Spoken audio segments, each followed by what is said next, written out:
Hello, everyone, and welcome to a new episode of Tales of the 2S LGBTQ. My name is Douglas Parsons. Lorne Stelmach is my guest today. I've known Lorne for over 10 years now, and he is someone I've always known as being kind, funny, and with a little sass to him.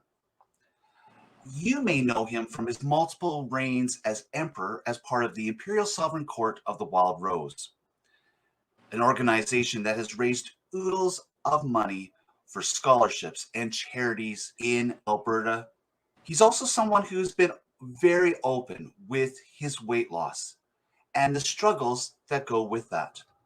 The man we knew as Big Daddy does have a story to tell. He has that personal story that has shaped his life in becoming who he is today. A former nurse, someone who deeply cares for other people. When peeling back the layers of Lorne Stelmach, we find so much, and I look forward to today's conversation with him. Today on Tales of the 2S LGBTQ+, Lorne Stelmach talks about his life, his work, and everything else in between. Before I bring Lorne to your screen and your listening ears, Tales of the 2S LGBTQ+ is a weekly video and audio podcast that showcases the remarkable people found within our rainbow community. By listening to our stories, we gain insight, understanding, and connection. So let's continue to connect each and every week by being introduced to excellent people who we become smitten with. This episode was recorded live, so do expect technical hiccups, voice snafus, and other things. It's part of creating a podcast, and it's just the way it is. If you're listening on any of the audio platforms, please do give us a like. Make sure that you get notice when future episodes do come out. If you're able to leave any type of comment, a rating, this does help us with the algorithms. And if you're watching here on YouTube, be sure to press the like. Please be sure to subscribe. That helps us in so many ways. It helps to make sure that our stories, which happen to be your stories, do get heard by other people. I am based here in Edmonton, Alberta, Canada, and it's important for me to say that, as I would like to acknowledge that I'm living within Treaty 6 territory and within the Métis homelands and Métis Nation of Alberta Region 4, a traditional meeting ground, gathering place, and traveling route to the Cree, Saulteaux, Blackfoot, Métis, Dene, and Nakota Sioux. I acknowledge all the many First Nations, Métis, and Inuit whose footsteps have marked these lands for centuries. I'm grateful for the traditional knowledge keepers who are with us today and those who came before. I continue to open myself to listen, to learn, and to understand. I hope you join me on this journey as we learn truths. I make this acknowledgement as an act of reconciliation and gratitude to those on whose territory we reside. Today on Tales of the 2S LGBTQ+, my guest is Lorne Stelmach, and it's now time to bring him up on your screen and your listening ears. Lorne, welcome to the podcast. Thank you very much for having me.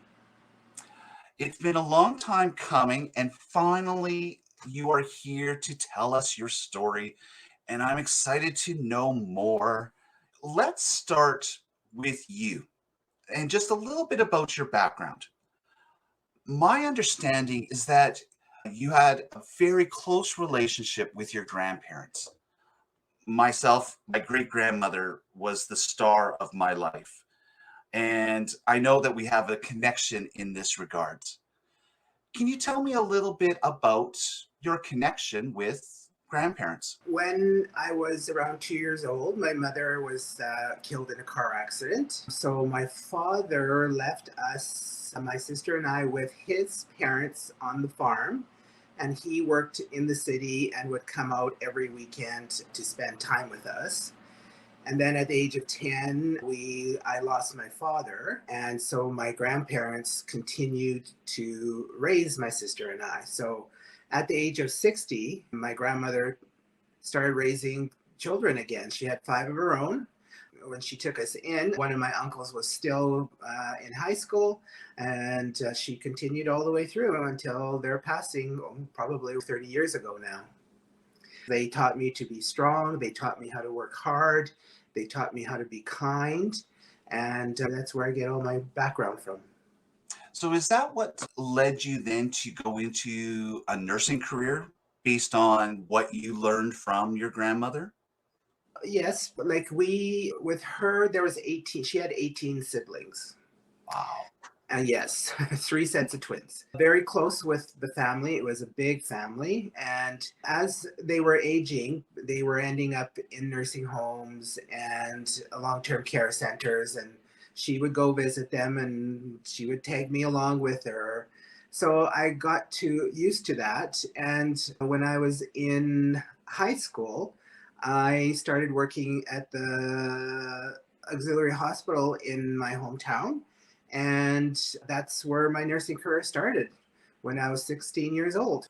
I'm always amazed with people's backgrounds because I know when I think of my great grandmother being this strong type, somebody who taught others, it was no wonder that my mother went into teaching, myself have gone into teaching, my sister, my father have roles where they're educating others.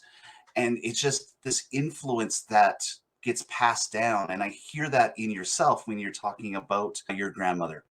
Let's name check your grandmother. What was her name? Her name was Nancy Stelmach.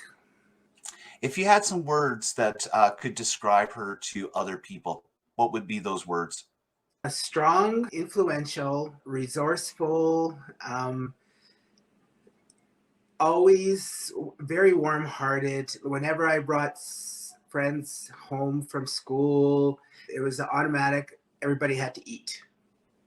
Eat, eat, eat. It didn't matter. And, I would think there'd be nothing in the fridge, and she'd pull a meal off like nobody's business. So, Ukrainian woman, always with the food, lived through the Depression. So they knew what that was. When we lived on the farm, the garden was absolutely enormous, and she provided for everybody. All of our food came from the farm, our beef, chicken, pork, and then all the vegetables and some fruit. And every year, her canning jars, her canning room was just always full, and nobody went without. If somebody needed something, she would give it to them. Wow. Then when we moved into Lamont, into town, the backyard was quite big. And I thought, oh, good, lots of grass and everything. Are you kidding me? She tore that up and made a big garden. I'm like, what are you doing? Well, somebody might not have. So I have to make a big garden. So yes, that continued even into our town life. I love grandmas for exactly that. Also, everything that you described is you as well, except for, having the garden, because I think she probably killed you on that because you've been living in an apartment for a while now. And so you're Yeah, like, no more gardens. yeah. Yeah, I did have a house, but I never had a garden. Flowers, yes, absolutely. I was like my yard was immaculate because she taught me that, and she taught me about planting and plants and flowers and everything. So yes, lots of that. Lois Holes loved me every year because I'd come spend a grand or two there, but never. But even now, like, oh, I shouldn't say that, because now on my balcony, I've now started to grow tomatoes and herbs and those kinds of things. And that's part of my weight loss journey as well. But I know, like, from the past, I remember, how she used to do things. And for your grandpa, was there the moment when he would look at you and all these kids and basically be like, I'm too old for this. What the heck? My grandfather was quiet. My grandmother ruled the roost, but you knew when he spoke, he is meaning what he was saying, and he never ever struck us. He did one time, and all he did was take a cushion off the couch and smack me over the head with it. And I was so devastated that he hit me, but yeah, well deserved. But it was quite a devastation for me because he actually, took a swing at me with a pillow. You're like, what's going on? What's Yeah, happening? yeah. My grandmother was the person of discipline. I remember her when we got old enough. My sister and I would run, and she'd chase us around the house. We'd run around the house, run around the house. And then my sister and I would get ahead of her and we go hide in the raspberry bush and she'd still be running around the house. So, yeah. We always have this thing within us, within our community, when we knew that something was up, when we realized that we could be different from the other people around us. When did that happen for you? Probably in my elementary years, I knew there was something different and I enjoyed looking at other men.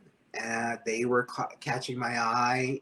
And so I knew back. And then when we moved into town, my interest began to peak a little more. I started to experiment with other boys. And then I knew that this is what I liked. Was not attracted to women at all, but being raised in a strong Ukrainian Catholic family, I did not expose that at all. Like there was no way I was going to come out or admit to it. So I lived the facade for many, many years. I dated girls. I was actually almost engaged to one, and I was panicked because I didn't know what I was going to do. And then she broke it off, which was great. It worked out perfect for me. And then in my weight loss journey with my therapist, I learned that my sexuality played a very big part in my weight gain. Where the aha moment came was if I remained obese and fat, women wouldn't be attracted to me. And then my family would think, well, he doesn't have a girlfriend because he's overweight.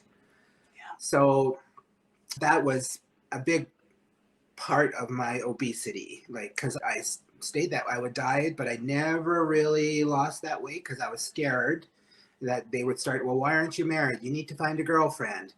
So then it was like, you need to lose weight because you need to find a girlfriend. So, but it was a big, huge piece in my therapy that I realized. So, yeah. That strikes a person because I absolutely understand with what you're saying. As you know, I'm positively plump, and there was a reason why I started putting on the weight at a certain age, and for those exact same reasons as you just mentioned. And I imagine that there's going to be many people who are going to listen to the words that you said and go, ah, Yeah. that's part of it. So you had started your nursing career before you even had come out. Right. Yeah. I didn't come out until I was actually 40 years old. Oh, Yeah. So I did my nursing. I started my nursing when I was right at 18 out of school and I graduated. I'm duly qualified. So I did my psychiatric nursing first. I graduated in 1983 and then I bridged into the RN program and I graduated from that in 1987. So yes, and then I was 40 years old. So I graduated just right at the time where the AIDS epidemic was hitting full force. And I remember working and I remember these men with AIDS and HIV and laying in rooms and nobody was allowed to visit. The family didn't want to come visit. And I couldn't understand why people were so scared.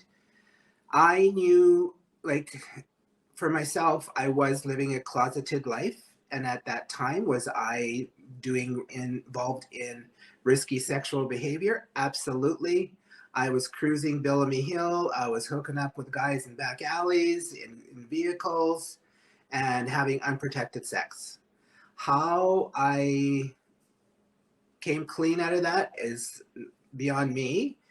But yeah, and I was part of that. And I remember nurses were scared because they were scared they were going to catch it and nobody knew exactly what it was.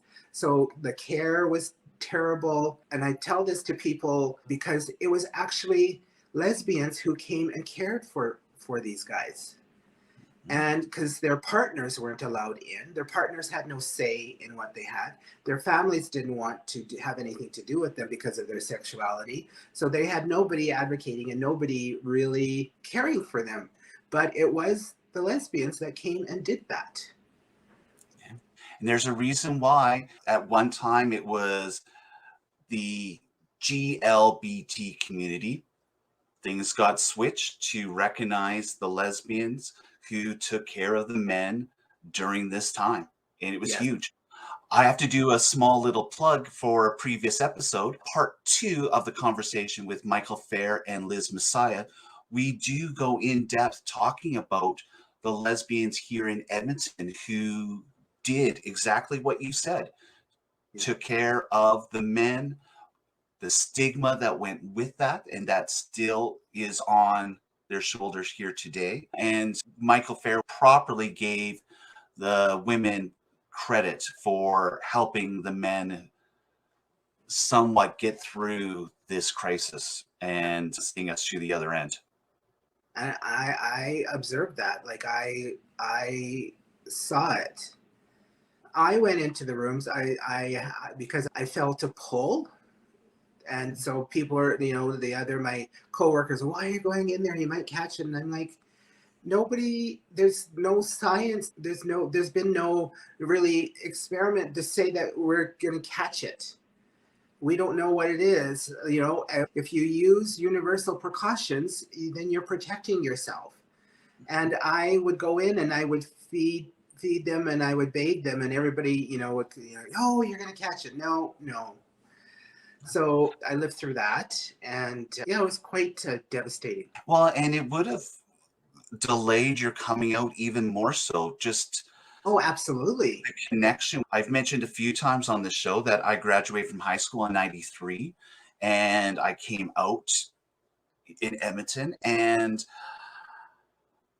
in the next 2 years, I went to over 20 funerals with people I had just been in contact with. And that number is low compared to so many other people who were in the community. Sir Scott Bryan mentioned one year he went to over 70 just in that year alone. Mutual friend Ron Byers doesn't go to funerals today because it just devastated a person. We need people to remember just how devastating it really was on so many people. Yeah. For yourself, Lorne, you came out at the age of 40. You knocked on the closet door, you opened up the door, you jumped through. That must mean that life was fantastic and perfect right from the beginning. Yeah. Am I right? Yeah. The reason I came out was because I was living in my house at that point in time, and I had met my partner, and he moved in with me into my house. And then my niece, who was graduating from high school and was going to be going to Grand MacEwan University, and she was coming to stay with me. And I'm like, okay, how am I going to do this? So I thought, I have to tell my sister. No ifs, ands, or buts. I have to tell her. So I tried several times to say, now here's my brother-in-law is a great person, but had made some comments, and I thought, I'm not sure how this is going to go. And I tried to bring myself to tell her verbally, but I couldn't. So I did it in an email and sent it off, pushed the button, done. So she called me and she said to me, she goes, well, I kind of knew. And I'm like, oh. And she said, well, when gay marriage was legalized, we were having a family dinner after church at my sister's house. So my uncles were there, she was there, everybody were. And one of my uncles is very, very, very prejudiced, taught his children to be that. So it was like, chinks and packies and so when the gay marriage was legalized, he started to voice his opinions on that, about how wrong it is, and these people need to be put in asylums, and on and on and on. and I was not out yet. And I just totally got pissed off. I slammed my hand on the table. I stood up and I looked him in the eye and I said to him, "You mean to tell me that it is not okay for two people, no matter who, two people to love each other, support each other, contribute to society, have jobs, pay taxes, raise children, contribute to their communities. You say that that is wrong, but can I swear? Oh yeah, swear ahead, swear away. But it's okay for Catholic priests to fuck little boys up the ass for hundreds and hundreds of years. And what did the Vatican do about it? They moved the priest to a new parish for fresh meat. That's fucking okay to you. You go and kneel and pray to those priests who are fucking little boys up the ass all the time. But two people who want to love each other is not okay. But that's okay. Go fuck yourself. I'm out of here. And out the door I went. So she said, that's when I knew. Yeah, that might be a giveaway, that just a little bit. Yeah. But I love that because that's you. You just saying that right now, that's the Lord that I know, and that's we gravitate towards because you are so kind and nice. But then a moment happens, and you're like, "All right, we're good, we're done." Bring it on. It's exactly. So you came out, everything was seemingly good. Your niece moved in, I assume? Yeah, niece moved in, everything was okay. And so before I came out, I told them that James had moved in, but he was just my roommate. And so when my sister would come visit, she smokes and James smokes. So they'd go outside and have a cigarette. So they became friends and everything. So then it was a little easier to say, well, James is actually my partner. So then, yeah, everything went well. And I knew if I just told her, she'd tell the whole family. So I didn't have to make this big announcement. And she did. However, nobody ever asked me or questioned me or said anything to me about my sexuality. It was just a silent piece. Mm-hmm. So when there were things happening, like a wedding or something, I was invited, but James was not. So I knew that the acceptance was not there. Yeah. So I questioned that, like, why is James my partner? Oh, well, you know, so-and-so doesn't want them. So I'm like, well, then you're saying you're okay with it, but then you're not. Okay. Eventually, James and I were together for about 7 years, and then we had split up. And I had gotten involved in the court in Edmonton, and there was at one point where I did drag. So pictures were taken, things went out on Facebook, some of my family saw stuff, and then all of a sudden there was no connection with my family whatsoever. And so they thought, when I spoke with one of my cousins, they told me that my family thought that I wanted to be a woman and they weren't okay with that, and that was it. So it's now been 7 years since I've had any contact with my family. So when they say chosen family, I have chosen family, and that's within this community. Yeah.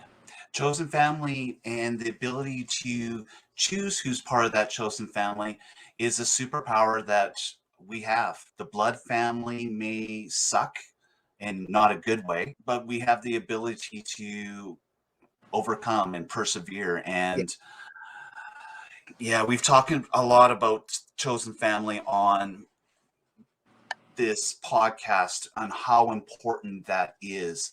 Yeah. And I know that within my chosen family, we share family members, you know, and it's so important, you know. So, hey, cousin Lorne. Yeah, and belonging to the Edmonton court has really opened that door internationally for me, because the court system is an international court system where we travel, we go to each other's coronations and crownings and stuff.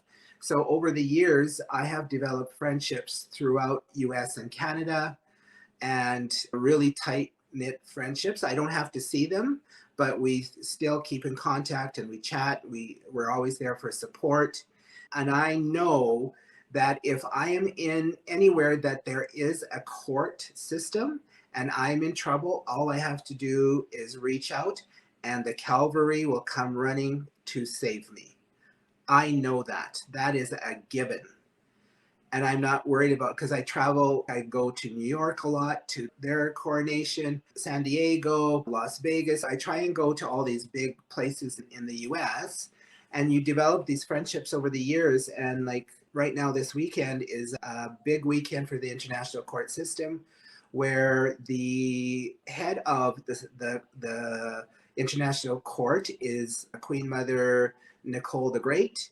Today, they are celebrating her 15th anniversary of her reign. They also have an international court council, which consists of anywhere from 30 to 40 members from courts throughout Canada and the US, and they are invested into the council. So it's a really big day today, especially for the Queen Mother, who is now 15 years of her reign as the head of the International Court Council. I really wanted to be there. She called me to come, but unfortunately I couldn't get the time off work, so I'm not able to attend. Because I did sit on the International Court Council for a couple of years. I was actually the Canadian minister to the Queen Mother, and I still right now sit on the Privy Council for the Queen Mother, where she seeks our advice on certain things that she wants to do. The court system is just amazing to look at the history and the ebbs and flows and how it's created. Previous episodes of Tales of the 2S LGBTQ+, you can find out more about the history. Rob Borowski, Ron Byers, Godiva, Layaway did a two-part episode talking about the Imperial Sovereign Court of the Wildrose, based here in Edmonton and Northern Alberta, to find out more about that. It's just amazing. If you want to really know your queer history, take a look at the court system. Yeah. Lorne, I know you are a multi-time emperor. Can you tell us the years and the reigns? Because it just boggles the mind. But I know that for you, you're able to just say exactly what that is in a split second. I've been involved with the court now for over 15 years. I was invited to a ball with two friends of mine, and I went and I saw all the money that they gave to charity, and it just stole my heart, and I knew it was something that I wanted to be part of. 6 months later, I was president of the board of directors for the Edmonton court. And then I moved on from there. I became a crown prince for Empress Mardi Gras, Emperor Sundance. And then the following year, I ran for emperor with my Empress Ivana Diamonds. We were successful, and so we had that reign. And then 2 years later, there wasn't any candidates for emperor and empress, so 6 of us took on the challenge of running the year, which was a lot of fun because it was, Rob Brodsky, Jim McBride, myself as emperors, Ivana Diamonds, Mardi Gras, and Layaway as empresses. And we each brought to the table something different. We were all strong people in the community, and we all had our ideas, and we had a great and successful reign. For me, there is no better feeling in the world than when you're at your step down coronation and you're giving out those checks to charity. That's why I do it. That's why I continue to do it. That's why I continue to be a support and a mentor and get in there and continue, because it's just a wonderful feeling to be able to give back to your community that gives you so much. Yeah. Back in December, I was asked to be a judge for the Merry Christmas contest. And it was great to be able to see Rob and Godiva give a check for a scholarship to one of the youths within the community for her to continue her studies at MacEwan. And just the look on the youth's face to receive it makes a huge difference, and it was inspiring to see. And the work that all of you have done with the court is just, Yeah. oh, if it wasn't for the court, so many people would have gone without, and who knows where they would have been now. It's major props to all of you. Hey, Well, you mentioned being part of everything with Mardi Gras, and I've always looked at that year as being a game changer in so yes. many ways, partly because of who Marnie is and what Marty brought to the table with her story. What did you learn from that year as being a prince, which helped you when you did become emperor? I learned that that people are very giving and people can be very understanding, and that the world isn't as bad as what we really think. If you go out there and you raise awareness, uh, people tend to step back and take a look. Marnie's year, we the switch around was making the court more of a business than a party time. So the focus then began to really look at how do we raise funds. And Marnie had multiple ideas, from selling her pom poms. Like, I remember she ran the Edmonton Marathon, and on her journey, she was selling pom poms. And I remember her running in her cheerleader outfit with her pom poms. And we were on the road, and and people are buying the pom poms. And she was just, it was amazing to watch, and amazing the impact that she had on the community. And I was able to be part of that. The sad part of that was that year, Sundance's husband developed cancer. So he was not able to do the things that he wanted, but I was able to step in for him. And at the end, he wanted me to be named the emperor because he wasn't there. And I said, absolutely not. You were there for support. You were there for guidance. Absolutely not. I would not take that away. He needed to look after his husband, and he did that, but he also came to support where he could. So it was a challenging year, but I had known Marnie for some time, but I really got to know Marnie because we traveled together. And it wasn't until Winnipeg's coronation that the two of us just really clicked. And after that, her and I went to New York probably for 8 years together. Yeah. That was our thing. The name of the New York ball that you would always go to? A Night of 1,000 Gowns. Oh, love the name. Tell Yeah. me a story from then.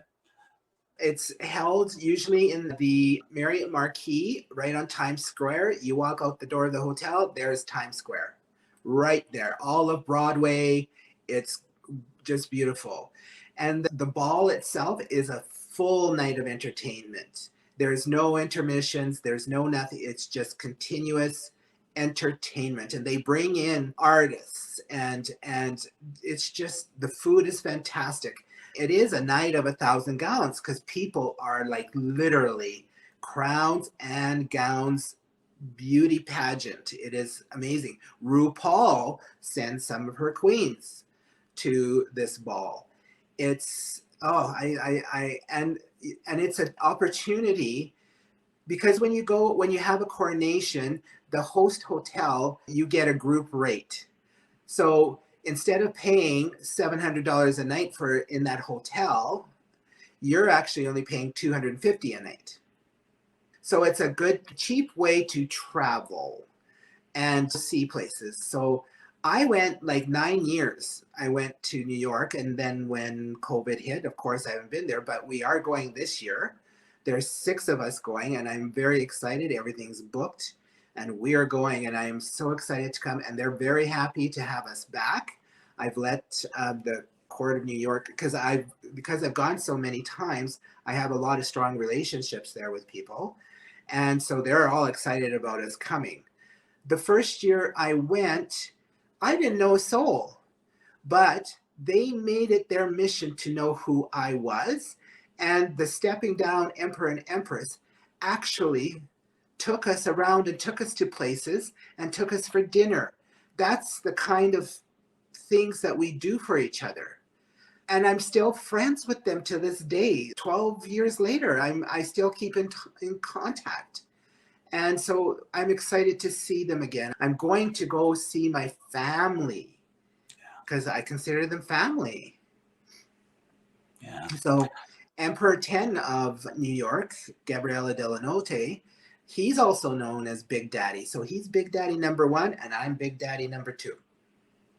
So where did the name Big Daddy actually come from? Was it because of this, or did you have that before the court system? I got it in the court system when I had to come up with a sort of like a drag name. And initially, every time because I started going to Boots, and so they would call me Alberta Beef and something, all these other different names. So I had to come up with a name.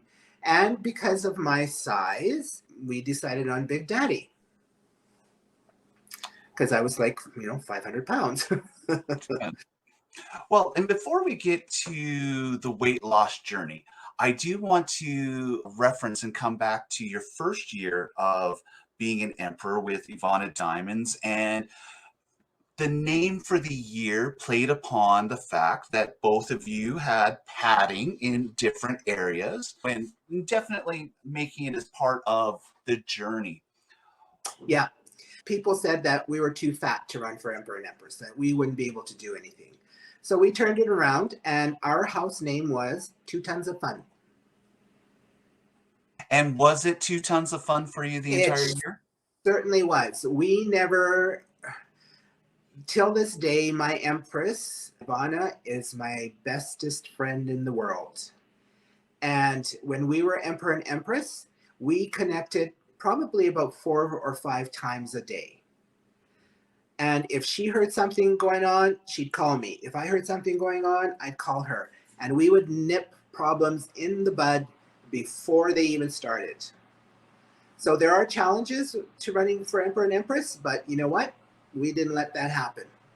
We didn't let people overstep on us, and we ran our year. We always came to say we really didn't care about how much money we raised. What we wanted was to raise awareness, and we wanted people to have fun. But in the end, we ended up, I think we raised 34,000, I think, and that went to prostate cancer and breast cancer and Camp Firefly and the Pride Center. Part of doing this podcast is to remember people and give tribute to our history. So can you provide the names of the other people who were your Duke and Duchess and Prince and Princess for that year? Well, our Prince and Princess were Rob and Godiva. And they happen to be this year's Emperor and Empress finally together. Yes, finally. Well, we've been waiting for Godiva for many years. Let me tell you, I bought her a beautiful brooch like years ago because when she ran for Empress, I was going to give her that. Well, she wasn't running, so she had a birthday party, catered dinner that she invited me to. So I gave her brooch for her birthday. If you're not running for Empress, here, have it. So now she's Empress. We've been waiting for a long time. And Rob, of course, this is now his 4th time as Emperor. And he was like, because when you run for Emperor, when you're Emperor and Empress, you have to come up for candidates for Prince and Princess. So I was kind of like, who am I going to ask? Because the pickings were kind of slim. But I did ask Rob and I did ask LJ Steele. So both of them agreed. Rob was the winner. Jeff Park stepped up as my Duke. So it was a great year. I had fun. Godiva was a little bit of a problem in Winnipeg when I heard that the Princess of Edmonton was throwing drinks at the security guard over the hotel roof. I've heard this story. Yes. Yes. Godiva made a little bit of a mention in their episodes. Yes. Yeah. So I'm at hospitality and I hear, oh God, did you hear about the Princess from Edmonton? She was throwing her drinks over the roof at the security guard. And I'm like, what? So I go banging on her door. She's hungover. And I'm like, what are you doing? So yeah, there they were. We were on the rooftop, and there she was throwing drinks at the security guard that's walking on the sidewalk. Well, Godiva, we love you in Oh yeah, all oh yeah, shapes and forms. yeah. And when they said they were announced that they were going to run for emperor and empress, oh man, I was so excited. Like I knew that this is going to be good because that team, that pair is a perfect match.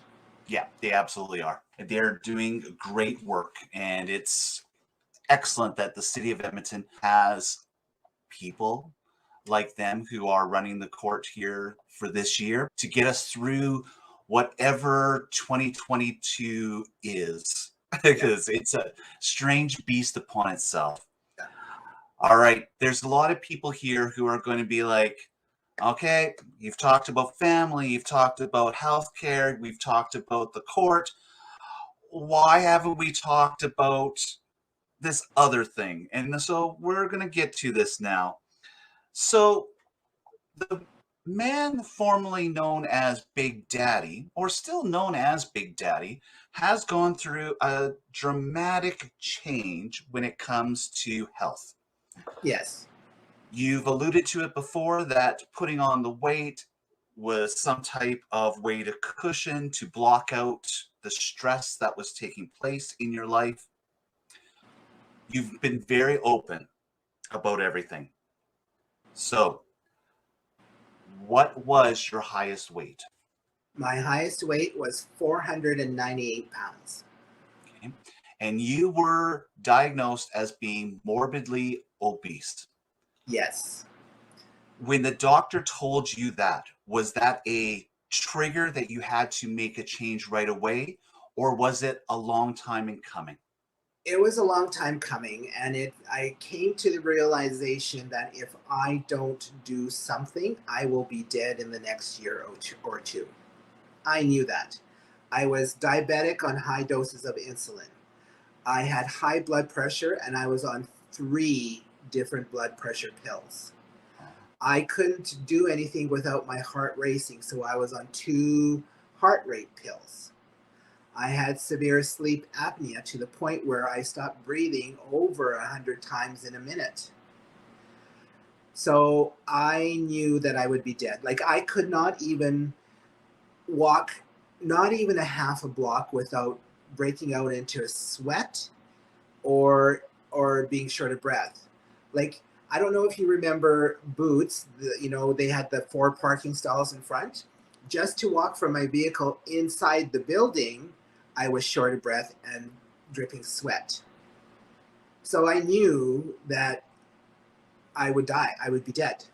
So I had to do something. So I did go to an internist and I said, I need to change. So he made a referral to the Edmonton Bariatric Clinic. And they took me in. My referral went in December of 2014. And then January of 2015, they booked me in and I started going. I don't know if any other province has the same program, but this program in Edmonton was most excellent for me.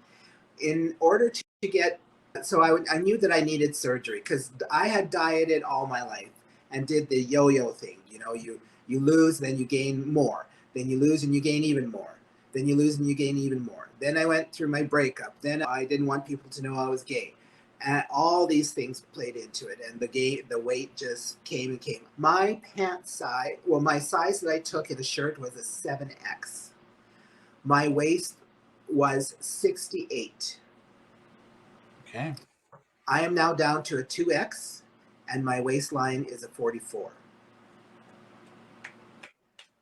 Oh, So that is yeah. wonderful. So the bariatric program, you have to attend regularly. If you miss 3 sessions, you're booted out. You must see the nurse, the dietitian, the psychologist, the internist, and there's one more. You had to see them all. And when you came, you had to bring a journal of your food, what you ate. And if you didn't bring it, you were sent home and you had to fax it in. There was no, you'll bring it next time.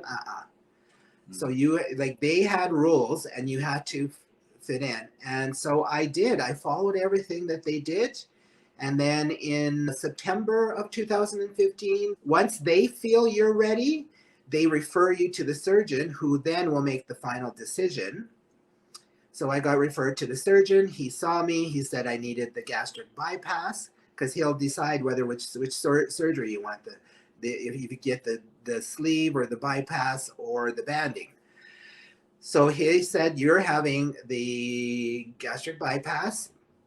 But then he said, in order for you to have surgery, your BMI has to be 50 or below. So at that point in time, my BMI was still 57. So he put me on this thing called Optifast. And what it is a shake. It's a powder. And you get 4 of those a day, and that's it. You get no food, no solid food. Wow. And it's supposed to be for 6 weeks, but I ended up being on it for 3 months. So somehow I slipped through the cracks.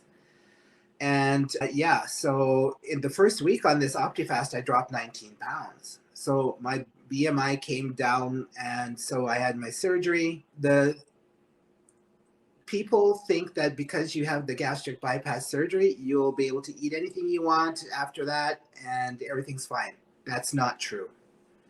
You still need to watch what you eat. You still need to abide by diet and exercise. I've dropped now 252 pounds, and I need probably another 40 or 50 more, but the surgery itself has done what it was supposed to do. Mm-hmm. So the rest is up to me. So I go to the gym daily, and I'm struggling to lose these last 40 to 50, but I'm contact with the bariatric clinic again, who they're like giving me suggestions on what I need to do, and very, very helpful. So I always thought, as I was getting older, in my 20s and 30s, I was obese. I was like 350, 400 pounds. Oh, feeling great. Everything's great. I'm traveling. I'm doing this. When you hit that 45-year-old mark, things start to go south. Yes, it does. And they go south very quickly. Yes. I'm lucky because all of my medical issues are resolved. 2 days after my surgery, they took me off of all the insulin. They took me off all of my blood pressure pills, my heart rate pills. Right now, I was told I don't have to use my CPAP anymore, but I am so used to my girlfriend at night, I can't sleep without her. Mm-hmm. So I still put it on because I can't sleep without my CPAP. But yes, it was the best decision I made in the world. Yeah, and it's been amazing to watch you with this journey when the weight is off your shoulders as well in many ways. Yeah. You've also got a really unique perspective that some people don't have when it comes to having the weight as well as the weight loss within the gay community and the perceptions that come with it. Yeah. What can you tell our listeners about dating as a heavier set person, dating as a lighter person? Are there differences? Is it the same? And does our community fat shame? Oh, our community definitely fat shames. Huge. We, as a queer community, we literally eat each other. Obesity, transgender, drag, like lesbians, cross-dressers. There's always somebody that has to make a remark about something. And I will take that time and opportunity to do in-time teaching. That's not cool. That's not okay to say. This person is trying to live who they are. So why are you obstructing that? When I was at my heaviest, I still had, well, not really dates, but hookups, because there are men out there who like big men. Mm-hmm. And in this city there are, and around the world there are. So I belong to this, and I still belong to the site. It's called Bigger City, we're a site for chubs, chasers, bears. And when I had my weight loss, there were a lot of comments, oh, you look better when you were fat and this kind of thing. And I'm like, okay, well, that's fine. If you're not into me anymore, that's Say la your vie. issue. I said, I didn't do it for you. I did it for me. This is my journey and I'm happy where I'm at. I'm happy with myself. And if you don't want to be part of that, that's fair enough. Because when I travel to these cities, I meet these guys, and if I travel again, like they become sort of like regulars and stuff. And some of them don't want anything to do with me, which is fine. I get that. This is what you're into. Great. If I'm not that anymore, then that's it. And then being lighter, dating per se, I would love to have a date. I haven't had a date in years. It all seems to be, oh, let's hook up and stuff. So it's just a bunch of emptiness. It's not really meaningful. Don't get me wrong, I like my sex, but I would rather be in a relationship. I would rather be in a monogamous relationship and have somebody that I can love and care for and who would love and care for me. And just to be able to go for a walk and hold hands and go for dinner and enjoy each other's company. People always say, like, are you lonely? And I'm like, actually, I'm not. I have a lot of chosen family and friends, and I'm always in connection and I'm always doing something. So I'm good. But do I get lonely? Absolutely. There are times where I'd like to wake up and have somebody beside me, make breakfast and do things. So yeah. You were talking about your story, Lauren, and I remember Boots and Junction, and I remember coming over to you a few times and saying, all right, the next dance, you and me, dance floor.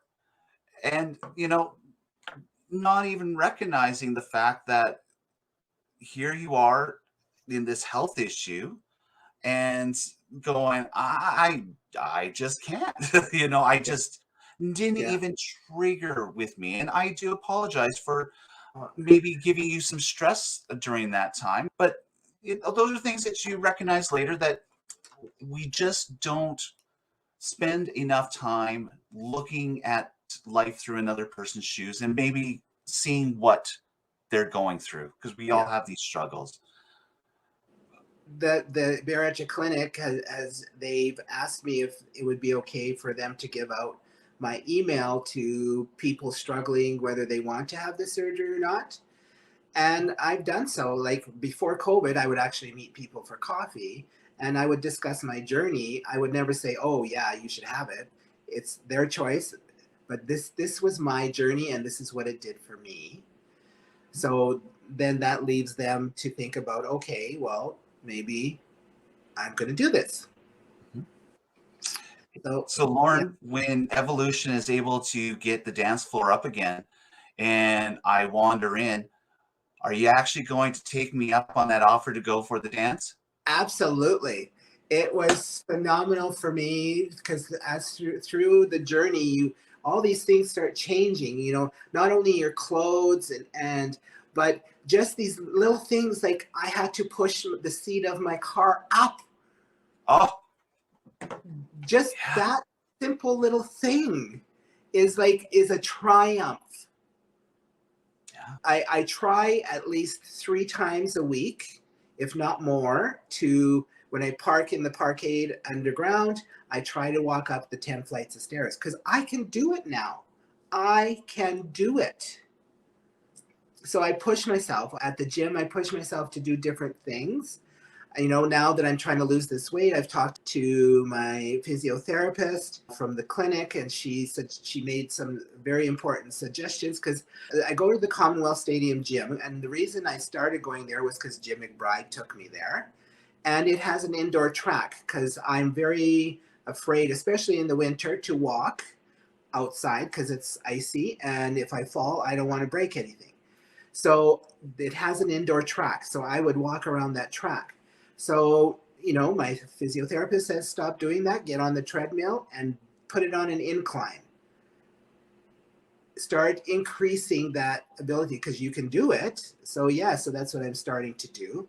And then increasing my weights to build muscle mass So my metabolism starts increasing. And when I'm doing these aerobic activities, I'm actually losing weight. Hmm. I can't wait to hear more when you do get to New York, because sitting in that airplane seat has got to be Oh, way I too can do thrilling. the seatbelt up without an extension. That was another like I actually when I got onto the plane, where was I going? I was just going to Vancouver. And I thought, oh, I'm going to try. And it did. And I started to cry. I was sobbing. And the flight attendant came and she's like, are you okay? Is everything okay? So I told her. So she got on there and she announced it. So everybody was cheering me on the plane. And I'm just like, oh my God. So yeah, like, it was just, yeah. Yeah. You mentioned Vancouver, and I know Vancouver has a soft spot for you. And I know that your chosen family who live in Vancouver will be listening to this podcast. Have to give them a shout out here as well. What does Vancouver mean to you? Vancouver is my actual second home. I've been going there for many years, mostly because I call him my brother. My two brothers, Justin, and Corey, moved to Vancouver. And they became part of Vancouver's court. And I would go every year to the Vancouver Ball, and Corey was always the ball coordinator. So I would help whatever they needed to do. I'd work the door, I go get groceries, I'd set up tables, get everything set up. Whatever they needed to do, I did, and I've done that for many years. And they've given me recognition over the years, and I'm part of that court because I just go and I help.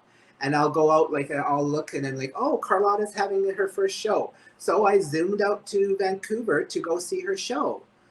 And if they're, Coco puts on a Christmas fundraiser every year. So I couldn't go this year. So I sent $100 to Corey, give it to Coco to put towards donation. So these are the things that I do because I want to support my sister court. And Vancouver is the mother court of Canada. That was the original court that started with So I've always done my research with people, and that's something I pride myself in. And I need to make mention of something about you. And you may not want to talk about it, so we can edit it out later on as well. But can you tell me a little bit about a phone call that you made and being able to connect somebody with their mom in PEI? oh my God, yes.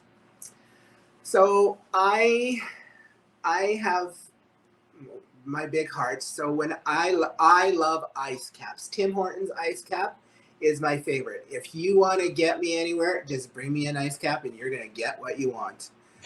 So when I go through the drive-through, there's always homeless people there. And I always will give them, I always keep a $5 bill in my vehicle so that if there's somebody there, I can give it to them. And I just happened to come this one time, and somebody was sitting at the garbage can, leaning against the garbage can with a sign, and his head was hung low. He had a hoodie on. So I opened the window and I asked him if he wanted something to eat. And he raised his head, and he was very young. And he said, yes, I'm starving. And I said, okay. I said, you go meet me at the door, and I'm going to park and we'll get you something to eat. So I parked. Both of us went inside, and I said, you order whatever you wanted. $40 later, fine. We sit down and I start to talk to him about his journey, like what's happened. And it turns out that he moved here from PEI and had a job, but because of COVID, the company had to let go of employees. So he was let go. He didn't have money for rent. He didn't have money to pay for his cell phone. He had no way of calling his parents. So he was basically alone and living in the streets. He wasn't going to any of the shelters because he got beat up. So he was too afraid to. So he was living on the street. And I was just like disheartened by this young kid, 19 years old, and in a city where he knows no one and no one to help him and no way of getting, he didn't know where to go. So I said to him, I said, okay, so what we're going to do, and it was starting to get cold out. So I said, okay, we're going to go get you some clothes. So I took him to Walmart, got him like gloves and scarves and mitts and a good jacket and a new pair of runners and jeans and a nice warm sweater. Got him all these things. And then I decided to take him to the Boyle Macaulay, to the social worker there. And he didn't know anything about this place or anything. I said, we'll try. So we did see the social worker. I said, if you need anything else, here's my phone number. Call me and I will be here.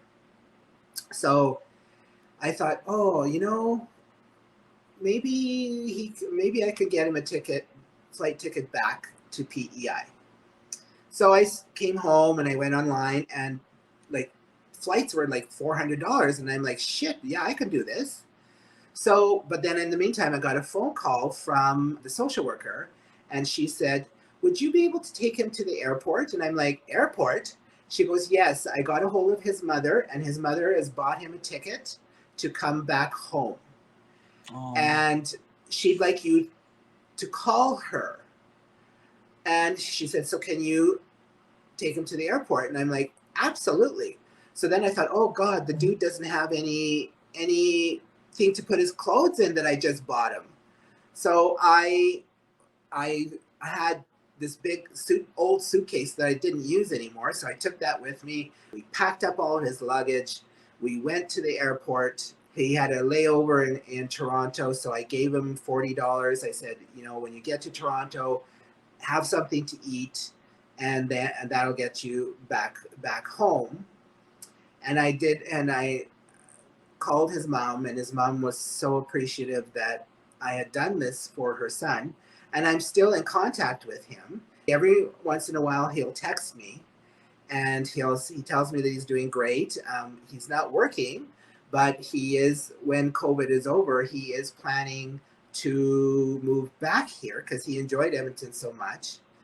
And so he asked if he came back, if I would, if he needed anything, that he can come and see me. Absolutely, no problem.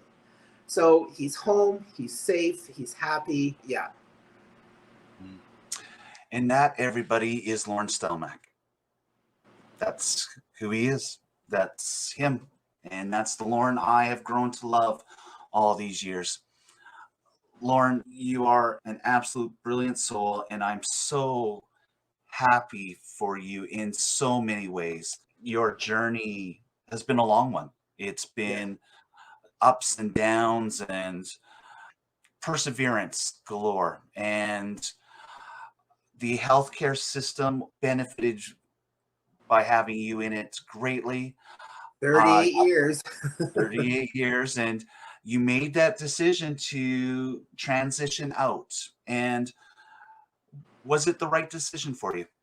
Yes, it was. Yeah, it was the right decision for me. It opened another door for me. Like, my plan was to retire and then travel, to Mexico and Palm Springs, but COVID ended that.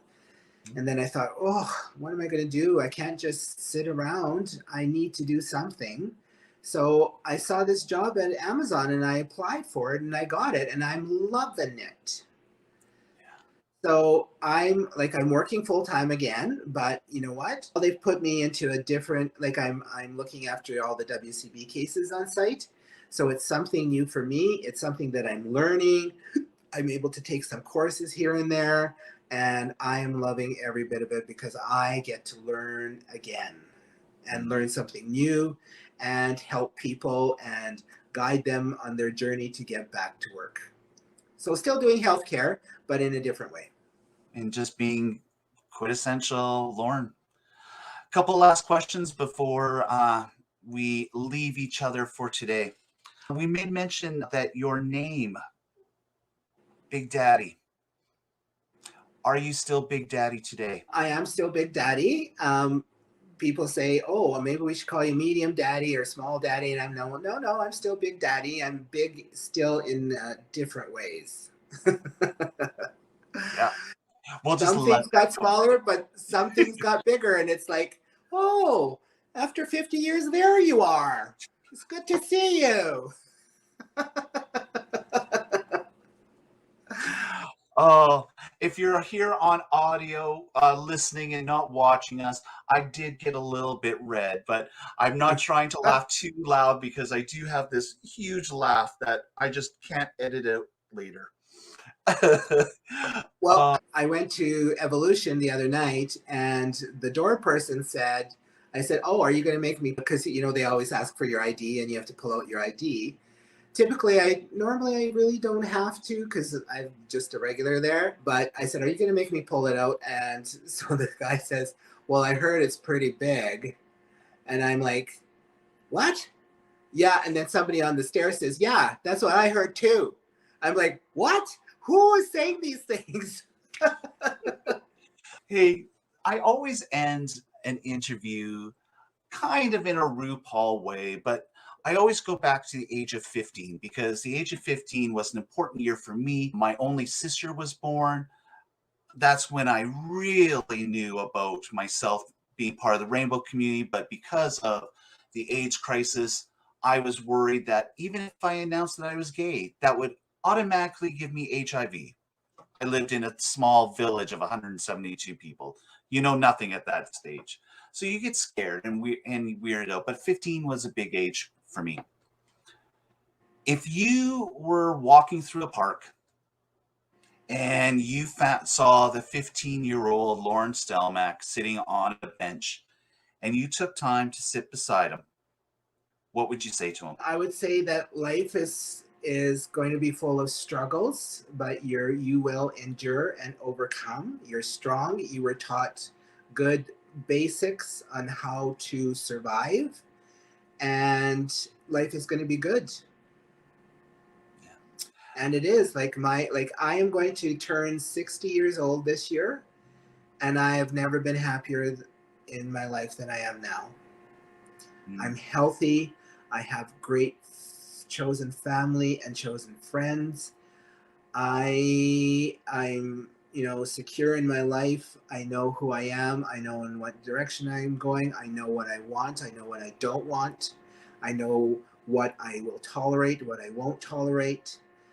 And some of the I get often asked, like, how do you remain so calm all the time?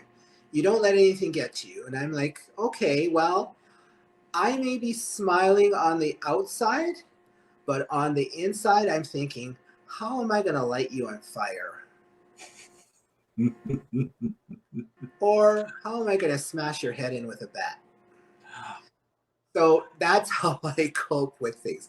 It's you have to. It's you learn to not react.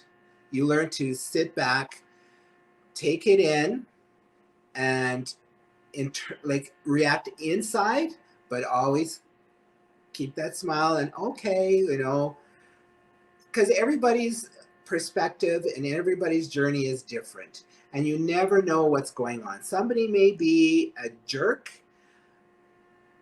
What's going on in their life? Find that out. Lauren, we've got a lot of similarities, so I'm really glad that we had this conversation as I get to know you even more. I've got a glass in my hand. Do you have a glass beside I you? do. All right. So, a toast to grandparents, Yes.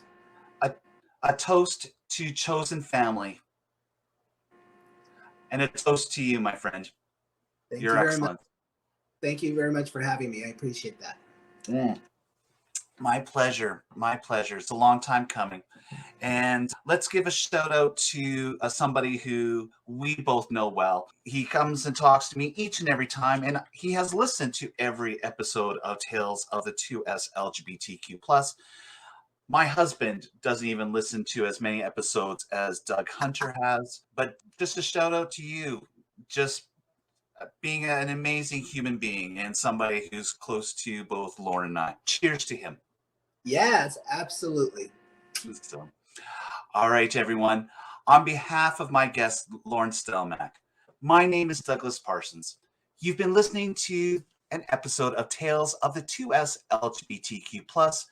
Please take a listen to previous podcasts. You will find a story that touches your heart, recognize people who are like you, and learning people's stories and knowing where we come from is always important.